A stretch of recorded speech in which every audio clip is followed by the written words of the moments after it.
खतरनाक किताब, ये जान के तुहानूं हैरानी होएगी, जिसनूं कोई पढ़ता है तो वो पागल हो जाता है।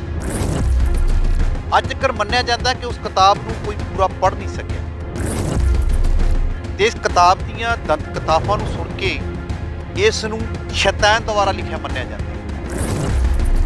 इस किताब दी दिलचस्प गल्लां दी गल करिए तां इह किताब कागज़ दी जगह किसी जानवर की चमड़ी ते लिखी हुई है। इस किताब का साइज़ जे गल करिए 24 इंच चौड़ी है तो 3 फुट लंबी है, यानी कि इस किताब का वजन 85 किलो, यानी 2 बंदियां तो इलावा घट इनू चक नहीं सकता। जिन्हों पढ़न की गल करिए तो पहला ये 320 पेज मन्ने जाते सन, पर इस 10 पन्ने चोरी हो गए हैं। वो अज तक भेद है कि एक किताब ते 10 पन्ने चोरी किसने कीते, क्यों कीते, उहदा की कारण सी। इस ते हुण तक खोजां चल रही हैं ते जो अजे तक किसी भी नतीजे ते नहीं पहुंची। एक किताब सचमुच है, ये हवा वाली गल्लां नहीं है। ये किताब अज भी स्वीडन दे लाइब्रेरी दे विच पई है। इस ते नैशनल जोग्राफी वालों एक डॉक्यूमेंट्री भी बनाई गई है, रिसर्च हजे भी चल रही है।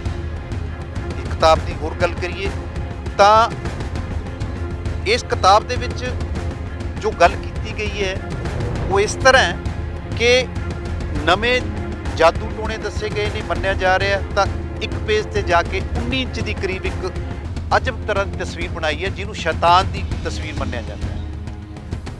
शैतान की किताब, शैतान द्वारा लिखी हुई किताब, जिन्होंने कोडेक्स गिगास या ਇਹਦੀਆਂ ਘਟਨਾਵਾਂ ਕਰਕੇ ਇਹਨੂੰ ਮੰਨਿਆ ਜਾਂਦਾ ਕਿ ਇਹ ਕਿਤਾਬ ਡੇਵਲਸ ਮਾਈਂਡ ਵੱਲੋਂ ਮਸ਼ਹੂਰ ਹੈ। ਪਰ ਇਹਨੂੰ ਜੇ ਇਹਦੇ ਸ਼ਬਦੀ ਅਰਥ ਮੰਨੀ ਕੋਡੈਕਸ ਗਡਾਕ ਦੇ ਤਾਂ ਇਹਨੂੰ ਇੱਕ ਬੇਨਾਮ ਕਿਤਾਬ ਕਿਹਾ ਜਾਂਦਾ, ਇੱਕ ਵਿਸ਼ਾਲ ਕਿਤਾਬ। ਇਹ ਕਿਤਾਬ ਦੇ ਵਿੱਚ ਬੜੀਆਂ ਦਿਲਚਸਪ ਕਹਾਣੀਆਂ ਨੇ ਕਿ ਇਹ ਕਿਤਾਬ ਬਣੀ ਕਿਵੇਂ।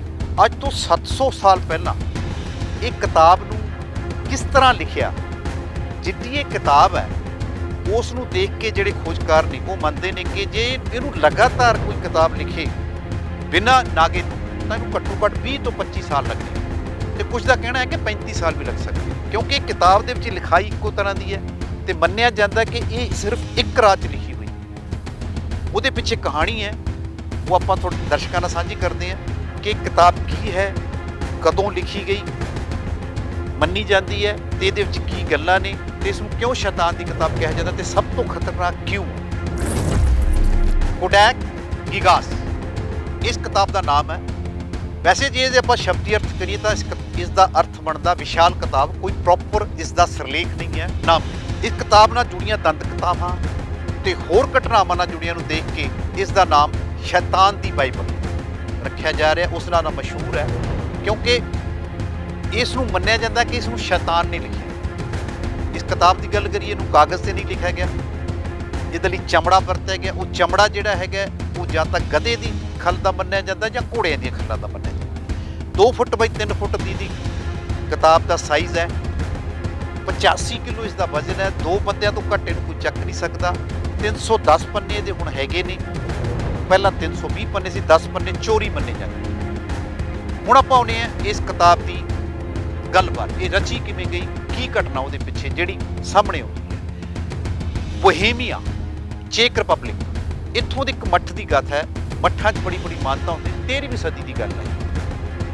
मठ के भिक्षु होंदे सन, भिक्षुओं के उदों मठ के कानून या नियम बड़े सख्त होंदे सन। गल निकलती है कि वो हरमन का रिकल्यूज नाम का भिक्षु नियम तोड़ दिता है। नियम तोड़न तो बाद वो नियम तोड़ की गल उदों के बादशाह कोले जाती है। बादशाह एक कमेटी बनाता है, कमेटी बनाने तो बाद वो कमेटी तय कर देती है कि हरमन द रिकल्यूज नाम के भिक्षु ने नियम तोड़े, फिर वो सज़ा मुकर्रर होती है। सज़ा बड़ी खतरनाक होती है। वो बारे 2 गल्लां सामने आउंदियां ने, जां तां कहा जाता है कि इसनूं जिंदा दफना दिता जाए या कहते हैं कि इसनूं दीवार 'च चिणा दिता जाए। भिक्षु ये सज़ा सुन के हैरान हो जाता है, तो मौत तो किनू नहीं डर लगता। वो फिर एक गल सोचता है, वो एक राजे को तजवीज़ दिता है कि मैं एक किताब एक रात च लिखांगा, ਜਾਂ ਤੁਹਾਡੇ ਦਿੱਤੇ ਹੋਏ ਤੈਅ ਸਮੇਂ ਦੇ ਵਿੱਚ ਲਿਖਾਂਗਾ ਤੇ ਜੋ ਮੱਠ ਦੀ ਗਰਮਾ ਨੂੰ ਵਧਾਏਗੀ, ਲੋਕਾਂ ਨੂੰ ਸਹੀ ਸੇਧ ਦੇਵੇਗੀ। ਰਾਜਾ ਫਿਰ ਆਪਣੇ ਦਰਬਾਰੀਆਂ ਨਾਲ ਗੱਲ ਕਰਦਾ ਹੈ ਵੀ ਕੀ ਠੀਕ ਹੈ। ਰਾਏ ਬਣਦੀ ਹੈ ਕਿ ਇਸ ਭਿਕਸ਼ੂ ਨੂੰ ਸਮਾਂ ਦੇ ਦਿੱਤਾ ਜਾਵੇ, ਪਰ ਰਾਜਾ ਇੱਕ ਸ਼ਰਤ ਤੈਅ ਕਰ ਦਿੰਦਾ ਹੈ ਕਿ ਇੱਕੋ ਰਾਤ ਦੇ ਵਿੱਚ ਉਸਨੇ ਉਸ ਤਰ੍ਹਾਂ ਦੀ ਕਿਤਾਬ ਲਿਖਣੀ ਹੈ ਤੇ ਜੇ ਉਹ ਲਿਖ ਪਾਇਆ ਤਾਂ ਉਹਨੂੰ ਇਹ ਸਜ਼ਾ ਮਾਫ ਕਰ ਦਿੱਤੀ ਜਾਊਗੀ, ਜੇ ਨਹੀਂ ਲਿਖ ਪਾਇਆ ਤਾਂ ਸਜ਼ਾ ਮੁਕਰਰ ਰਹੇਗੀ। ਉਹ ਭਿਕਸ਼ੂ ਰਿਕਲਿਊਜ਼ ਇਹਨੂੰ ਸਵੀਕਾਰ ਕਰ ਲੈਂਦਾ। ਰਿਕਲਿਊਜ਼ ਨੂੰ ਬਾਦਸ਼ਾਹ ਦੇ ਹੁਕਮ ਦੇ ਬਾਅਦ ਲਿਖਣ ਦਾ ਜੋ ਸਮੱਗਰੀ ਚਾਹੀਦੀ ਹੁੰਦੀ ਹੈ ਉਹਨੂੰ ਉਪਲਬਧ ਕਰਾ ਦਿੱਤੀ ਹੈ। ਉਸ ਤੋਂ ਬਾਅਦ ਭਿਕਸ਼ੂ ਸੋਚਦਾ ਕਿ ਇਹ ਉਹਨੇ ਕਿਸ ਤਰ੍ਹਾਂ ਵਾਅਦਾ ਕਰ ਲਿਆ, ਇੱਕ ਰਾਤ ਦੇ ਵਿੱਚ ਉਹ ਕਿਸ ਤਰ੍ਹਾਂ ਦੀ ਕਿਤਾਬ ਲਿਖ ਪਾਏਗਾ ਜਾਂ ਨਹੀਂ ਪਾਏਗਾ। ਉਹ ਸੋਚਦਾ ਕਲਮ ਚੱਕਦਾ, ਕਲਮ ਰੱਖ ਦਿੰਦਾ, ਫਿਰ ਸੋਚਦਾ, ਫਿਰ ਰੱਖ ਦਿੰਦਾ, ਪਰ ਕੁਝ ਕੰਮ ਕਰਨ ਦੀ ਕੋਸ਼ਿਸ਼ ਕਰਦਾ ਨਹੀਂ ਹੁੰਦਾ। ਇਸ ਤਰ੍ਹਾਂ 12 ਵੱਜ ਜਾਂਦੇ, 12 ਵਜੇ ਤੱਕ ਉਹ ਹਜੇ ਤੱਕ ਕੁਝ 1% ਵੀ ਕੰਮ ਨਹੀਂ ਕਰ ਸਕਿਆ ਹੁੰਦਾ। ਫਿਰ ਉਹਦੇ ਦਿਮਾਗ 'ਚ ਹੁੰਦਾ ਕਿ ਭਿਕਸ਼ੂ ਮੱਠ 'ਚ ਰਹਿੰਦੇ ਨੇ ਕਈ ਗਤੀਵਿਧੀਆਂ, ਕਈ ਐਸੇ ਤੰਤਰ ਜਾਣਦੇ ਨੇ ਕਿ ਜਿਹੜੇ ਸਿੱਧੇ ਅਧਿਕ ਸ਼ਕਤੀਆਂ ਨਾਲ ਜੁੜੇ ਹੁੰਦੇ ਨੇ। ਫਿਰ ਉਹ ਉਸ ਤੋਂ ਬਾਅਦ ਆਪਦੇ ਗਿਆਨ ਨੂੰ ਗਲਤ ਇਸਤੇਮਾਲ ਕਰਦਾ ਤੇ ਉਹ ਸ਼ੈਤਾਨ ਨੂੰ ਬੁਲਾਉਂਦਾ। ਸ਼ੈਤਾਨ ਨੂੰ ਜਦੋਂ ਬੁਲਾਉਂਦਾ ਤੇ ਸ਼ੈਤਾਨ ਹਾਜ਼ਰ ਹੋ ਜਾਂਦਾ। ਸ਼ੈਤਾਨ ਨਾਲ ਜਦੋਂ ਦੀ ਗੱਲ ਹੁੰਦੀ ਹੈ ਕਹਿੰਦਾ ਜੀ, ਉਹ ਆਪਦੀ ਮਿੱਥਿਆ ਦੱਸਦਾ ਕਿ ਸੁਬਾਹ ਉਹਨੂੰ ਮਾਰ ਦੇਣਾ। ਜੇ ਉਹਨੇ ਕਿਤਾਬ ਨਾ ਲਿਖੀ, ਉਹ ਬਾਦਸ਼ਾਹ ਨੇ ਇੱਕ ਵਾਅਦਾ ਕਰ ਚੁੱਕਿਆ ਤਾਂ ਉਹਦੇ 'ਚ ਗਲਤੀ ਹੋ ਗਈ ਸੀ, ਗਲਤੀ ਦੀ ਸਜ਼ਾ ਇਹ ਹੈ। ਸ਼ੈਤਾਨ ਉਹਦੀ ਪੂਰੀ ਗੱਲਬਾਤ ਸੁਣਦਾ ਹੈ, ਪਰ ਸ਼ੈਤਾਨ ਤਾਂ ਸ਼ੈਤਾਨ ਹੈ। ਸ਼ੈਤਾਨ ਪੁੱਛਦਾ ਕਿਸ ਤਰ੍ਹਾਂ ਦੀ ਕਿਤਾਬ ਲਿਖਣੀ ਹੈ, ਤਾਂ ਭਿਕਸ਼ੂ ਦੱਸਦਾ ਕਿ ਇਸ ਤਰ੍ਹਾਂ ਦੀ ਕਿਤਾਬ ਹੋਣੀ ਚਾਹੀਦੀ ਹੈ ਜਿਹੜੀ ਪਹਿਲਾਂ ਕਦੇ ਲਿਖੀ ਨਾ ਗਈ ਹੋਵੇ, ਵਿਲੱਖਣ ਤਰ੍ਹਾਂ ਦੀ ਕਿਤਾਬ ਹੋਵੇ, ਇਨਸਾਨੀਅਤ ਲਈ ਚੰਗੇ ਰਾਹ ਦੱਸਦੀ ਹੋਵੇ। ਤਾਂ ਉਹ ਸ਼ਰਤਾਂ ਸੁਣ ਕੇ ਸ਼ੈਤਾਨ ਇੱਕ ਵਾਰੀ ਤਾਂ ਸੋਚਦਾ ਹੈ, ਪਰ ਫਿਰ ਉਸਨੂੰ ਉਹ ਆਪਦੀਆਂ ਸ਼ਰਤਾਂ ਰੱਖਣੀਆਂ ਸ਼ੁਰੂ ਕਰਦਾ। ਉਹ ਸ਼ਰਤਾਂ ਬੜੀਆਂ ਅੱਜ ਪ੍ਰਕਾਰ ਦੀ ਹੁੰਦੀ ਹੈ, ਪਰ ਹੁਣ ਇਸ ਮਾਹੌਲ ਦੇ ਵਿੱਚ ਭਿਕਸ਼ੂ ਫਸਿਆ ਹੁੰਦਾ, ਉਹਦੀਆਂ ਸ਼ਰਤਾਂ ਸੁਣਦਾ ਤੇ ਮੰਨਣ ਲਈ ਤਿਆਰ ਹੋ ਜਾਂਦਾ। ਸ਼ੈਤਾਨ ਦੀਆਂ ਸ਼ਰਤਾਂ ਵਿੱਚ ਕੀ ਹੁੰਦਾ, ਬੜੀ ਅਜਬ ਸ਼ਰਤ ਹੁੰਦੀ ਹੈ ਸ਼ੈਤਾਨ ਦੀ ਵੀ। ਸ਼ੈਤਾਨ ਤਾਂ ਫਿਰ ਸ਼ੈਤਾਨ ਆ, ਉਹਨੇ ਸ਼ੈਤਾਨੀ ਕੰਮ ਤਾਂ ਕਰਨਾ ਹੀ ਸੀ। ਭਿਕਸ਼ੂ ਨੂੰ ਇੱਕੋ ਸ਼ਰਤ ਰੱਖਦਾ ਕਿ ਉਹਦਾ ਸਾਰਾ ਕੰਮ, ਸਾਰੀ ਕਿਤਾਬ ਵਿਲੱਖਣ ਤਰ੍ਹਾਂ ਦੀ ਕਿਤਾਬ ਹੋਏਗੀ, ਜੋ ਉਹਨੇ ਕਿਹਾ ਉਸ ਤਰ੍ਹਾਂ ਦੀ ਕਿਤਾਬ ਹੋਏਗੀ, ਉਹ ਲਿਖ ਦਿੱਤੀ ਜਾਊਗੀ, ਸੁਬਾਹ ਤੱਕ ਤਿਆਰ ਮਿਲੂਗੀ। ਪਰ ਜਦੋਂ ਇਹ ਸਾਰਾ ਕੰਮ ਹੋ ਗਿਆ ਤਾਂ ਉਸ ਨੂੰ ਉਹਦੀ ਆਤਮਾ ਲੈ ਕੇ ਜਾਏ। ਇਹ ਸੁਣ ਕੇ ਭਿਕਸ਼ੂ ਹੈਰਾਨ ਤਾਂ ਹੋ ਜਾਂਦਾ, ਪਰ ਹੁਣ ਹੱਲ ਕੋਈ ਨਹੀਂ ਸੀ।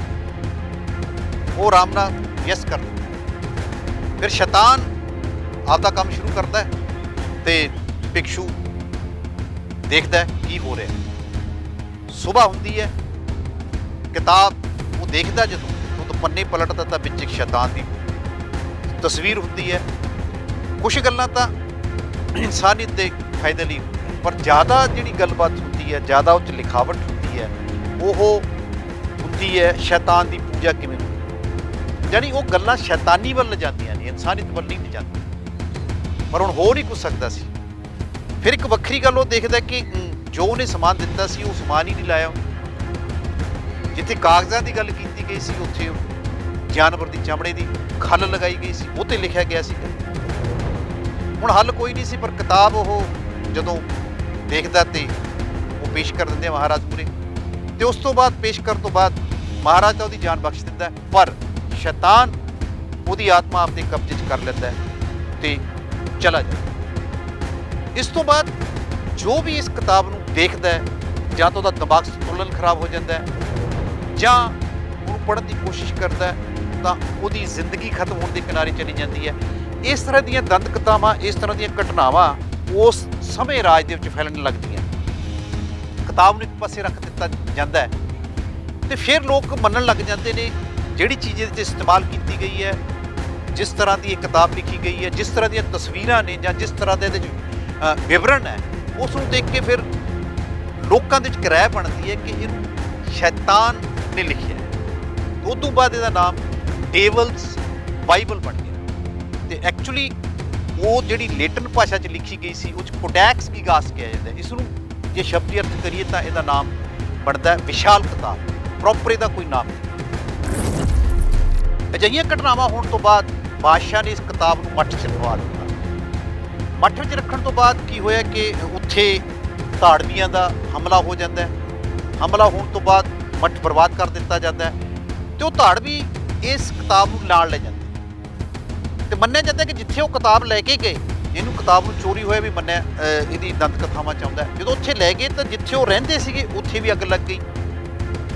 ਫਿਰ ਇਸ ਤਰ੍ਹਾਂ ਘਟਨਾਵਾਂ 'ਚ ਵਿਚਰਦੀ ਹੋਈ ਕਿਤਾਬ 700 ਸਾਲ ਬੀਤਣ ਤੋਂ ਬਾਅਦ ਚੇਕ ਰਿਪਬਲਿਕ ਕਹਿੰਦੇ ਸੀਗੇ, ਅੱਜ ਉਹ ਸਵੀਡਨ ਦੀ ਇੱਕ ਅਜਾਇਬ ਘਰ ਦੀ ਨੈਸ਼ਨਲ ਲਾਇਬ੍ਰੇਰੀ ਵਿੱਚ ਰੱਖੀ ਗਈ। ਇਸ ਤੋਂ ਬਾਅਦ ਇਸ ਕਿਤਾਬ ਨੂੰ ਜਿੰਨਾ ਵੀ ਉੱਤੇ ਖੋਜ ਹੋਈ ਜਾਂ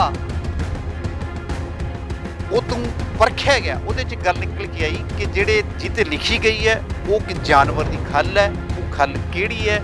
ਉਹ ਜਾਂ ਤਾਂ ਘੋੜੇ ਦੀ ਹੈ ਜਾਂ ਗਧੇ ਦੀ ਖੱਲ, ਜਿਹਦਾ ਸਾਈਜ਼ ਹੈ 2 ਫੁੱਟ ਬਾਈ 3 ਫੁੱਟ। 2 ਆਦਮੀਆਂ ਤੋਂ ਇਲਾਵਾ ਇਹਨੂੰ ਚੱਕਿਆ ਨਹੀਂ ਜਾ ਸਕਦਾ। 85 ਕਿਲੋ ਦੇ ਕਰੀਬ ਇਹਦਾ ਵਜ਼ਨ ਹੈ। ਜਦੋਂ ਇਹ ਪਹਿਲਾਂ ਇਹਨਾਂ ਦੇ ਧਿਆਨ 'ਚ ਆਈ ਸਰਕਾਰ ਦੇ, ਸਵੀਡਨ ਦੀ ਸਰਕਾਰ ਦੇ, ਉਦੋਂ 320 ਪੰਨੇ ਸਨ। ਫਿਰ ਇਹ 'ਚੋਂ 10 ਪੰਨੇ ਚੋਰੀ ਹੋ ਗਏ। ਜਿਹੜੀ ਦੀ ਲਿਖਾਵਟ ਹੈ, ਲਿਖਾਵਟ ਇਸ ਤਰ੍ਹਾਂ ਦੇਖਣ ਨੂੰ ਮਿਲਦੀ ਹੈ ਕਿ ਲਗਾਤਾਰ ਲਿਖੀ ਗਈ, ਉਹ 'ਚ ਬ੍ਰੇਕ ਨਹੀਂ ਹੈ ਕੋਈ। ਇਸੇ ਕਰਕੇ ਮੰਨਿਆ ਜਾਂਦਾ ਕਿ ਇੱਕ ਰਾਤ ਨੂੰ ਲਿਖੀ ਗਈ। ਪਰ ਹੁਣ ਜਿਹੜੇ ਖੋਜਕਰਤਾ ਨੇ ਉਹ ਕਹਿੰਦੇ ਨੇ ਜੇ ਰਾਤ ਨੂੰ ਲਿਖਣੀ ਹੋਏ, ਇੰਨੀ ਕਿਤਾਬ ਲਿਖਣੀ ਹੋਏ ਤਾਂ ਘੱਟੋ ਘੱਟ 20 ਸਾਲ ਦਾ ਸਮਾਂ ਲੱਗਦਾ ਹੈ, 20 ਤੋਂ 25 ਸਾਲ। ਕਈ ਤਾਂ ਜਿਹੜੇ ਕਈ ਖੋਜਕਰਥੀਆਂ ਦਾ ਜਾਂ ਰਿਸਰਚਰਾਂ ਦੀ ਗੱਲ ਹੈ ਕਿ ਨਹੀਂ 25 ਸਾਲ ਤੋਂ ਵੀ ਜ਼ਿਆਦਾ ਸਮਾਂ ਲੱਗਣ ਦੀ ਗੱਲ, ਉਹ 35 ਸਾਲ ਤੱਕ ਦੀ ਗੱਲ ਕਰਦੇ ਆ। ਪਰ ਇਹ ਕਿਤਾਬ ਅੱਜ ਵੀ ਸਵੀਡਨ ਦੀ ਨੈਸ਼ਨਲ ਲਾਇਬ੍ਰੇਰੀ ਦੇ ਵਿੱਚ ਪਈ ਹੈ। ਹੁਣ ਤੱਕ ਇਹ 'ਤੇ ਖੋਜਾਂ ਹੀ ਚੱਲ ਰਹੀਆਂ। ਹਜੇ ਤੱਕ ਕੋਈ ਇਸ ਨੂੰ ਪੂਰਾ ਪੜ੍ਹ ਨਹੀਂ ਪਾਇਆ। ਜੇ ਕੋਈ ਪੜ੍ਹਦਾ ਤਾਂ ਉਹਦਾ ਦਿਮਾਗੀ ਸੰਤੁਲਨ ਖਰਾਬ ਹੋ ਜਾਂਦਾ ਹੈ। ਇਸ ਕਰਕੇ ਹਜੇ ਇਹ ਭੇਦ ਬਣੀ ਹੋਈ ਕਿਤਾਬ ਹੈ ਤੇ ਇਸ ਕਰਕੇ ਇਹਨੂੰ ਖਤਰਨਾਕ ਦੁਨੀਆ ਦੀ ਕਿਤਾਬ ਮੰਨੀ ਜਾਂਦੀ ਹੈ, ਜਿਹੜੀ ਹਜੇ ਵੀ ਭੇਦਾਂ ਭਰੀ ਹੈ। ਦਰਸ਼ਕਾਂ ਨੂੰ ਇਸ ਕਿਤਾਬ ਬਾਰੇ ਇੰਟਰਨੈੱਟ ਤੇ ਬੜੀ ਜਾਣਕਾਰੀ ਮਿਲ ਜਾਏਗੀ, ਕਿਉਂਕਿ ਅਜਿਹੀਆਂ ਜਾਣਕਾਰੀਆਂ ਬੜੀਆਂ ਜ਼ਰੂਰੀ ਨੇ ਨਵੀਂ ਪੀੜ੍ਹੀ ਨੂੰ ਤੇ ਨਵੇਂ ਦਰਸ਼ਕਾਂ ਨੂੰ। ਅਸੀਂ ਅਜਿਹੀ ਜਾਣਕਾਰੀਆਂ ਲੈ ਕੇ ਤੁਹਾਨੂੰ ਅਕਸਰ ਮਿਲਦੇ ਰਹਿੰਦੇ ਹਾਂ ਤੇ ਫਿਰ ਕੋਈ ਨਵੀਂ ਜਾਣਕਾਰੀ ਜਾਂ ਕੋਈ ਨਵੀਂ ਘਟਨਾ ਲੈ ਕੇ ਤੁਹਾਨੂੰ ਮਿਲਦੇ ਹਾਂ। ਦੇਖਦੇ ਰਹੋ ਲਗਾਤਾਰ ਸਕਰੋਲ।